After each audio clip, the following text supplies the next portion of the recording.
పోయింది. అయినా 2 ఫిలిస్తీన్లు చూసుకుందామంట.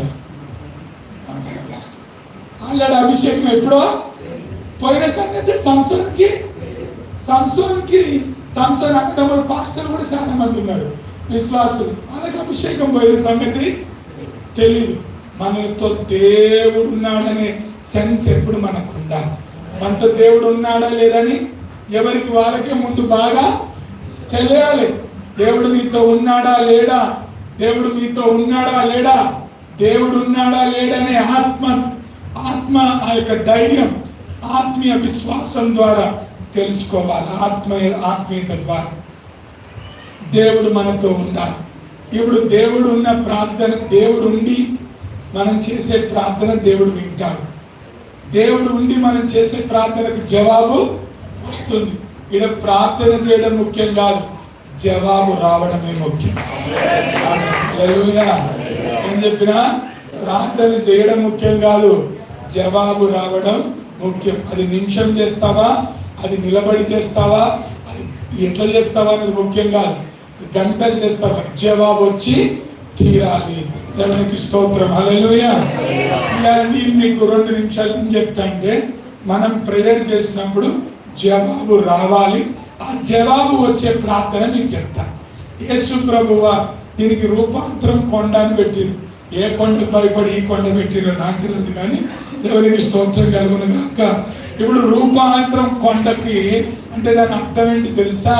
మీరు దాని అర్థం ఏంటిదో నేను చెప్తా. ప్రియ దేవుని ప్రార్థన చేయడానికి యేసు ప్రభు కూడా ఒక కొండెక్కింది. ఆ కొండెక్కినప్పుడు ఆ కొండలో ఏం జరిగిందో ఈ కొండ ప్రార్థనలో అది జరగాలి. యేసు ప్రభు వారు చేసిన ప్రార్థనలో లూకాసు 9వ అధ్యాయం 28వ వచనం. లూకాసు అందరిది నేను చాలాసేపు కొద్దిసేపు మాట్లాడి ముగిస్తా. మీకు ఆకలి వేస్తే ఒక హల్లెలూయా చెప్పండి. హల్లెలూయా. ఎట్లేదంటే 4 గంటల దాకా చెప్తా. ఆకలి వేసిన వాళ్ళకి హల్లెలూయా చెప్పండి. మీ ఇష్టం. 4 గంటల దాకా కూర్చొని లేదు సార్ వేస్తున్న వాళ్ళకి హల్లెలూయా చెప్పండి. చాలా మొండిగున్నారు మీరంతా. వేయట్లేదు సార్ దేవుని వాక్యం వింటామన్న వాళ్ళకి హల్లెలూయా చెప్పండి. Very good. నాకు సంబంధం లేదు. చదవండి, వాక్యం చదవండి. ఆయన ప్రార్థించుచుండగా ఈ మాటలు చెప్పినది మొదలుకొని రమారమి 8 దినములైన తరువాత ఆయన పేతురును యోహానును యాకోబును వెంటబెట్టుకొని ప్రార్థన చేయుటకు ఒక కొండ ఎక్కిను. ప్రార్థన చేయడానికి మాటలు చెప్పి ప్రార్థన చేయడానికి ఏమెక్కిండు. కానీ మీకు సంగతి తెలుసా? యేసు ప్రభు వారు మాటలు ఇది పాస్టర్లకు కొద్దిసేపు. యేసు ప్రభు మాటలు చెప్పే ముందు కొండెక్కిండు. చెప్పిన తర్వాత మనోళ్ళు మాటలు చెప్పిన తర్వాత కొండెక్కలేరు, తలెత్తులు. కొండెక్కాలి. మన ప్రాబ్లం అంటే కొండెక్కం. మాట చెప్పిన తర్వాత ఎక్కడికో పొగడుతో వేరే కొండెక్కుతున్నావు. నీ మాటలు ఇవి నేను వేరే కొండెక్కిస్తాను. ఎక్కొద్దు.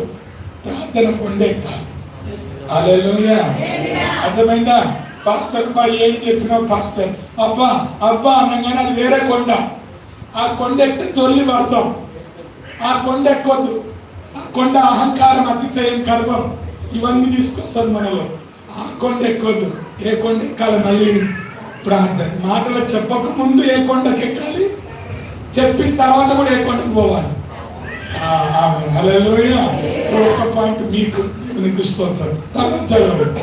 దేవుని వాక్యం ఏం చెప్తుంది? కొండెక్కి అందరు చెప్పండి. ఆయన ప్రార్థిస్తుండగా, పక్కన చెప్పండి, ప్రార్థిస్తుండగా ముఖం మారింది. ప్రార్థిస్తుండగా ముఖం మారింది. ఇప్పుడు మీరు కూడా మారింది ఆఖరికి. అది కాదు, పొద్దున ఫ్రెష్గా తగదగలాడుతున్న ముఖం 3 గంటలకల్లా ఏమైపోతుంది? ఉపాసం ఉన్నారనుకోండి, ఇంకేమైపోతుంది? ఏం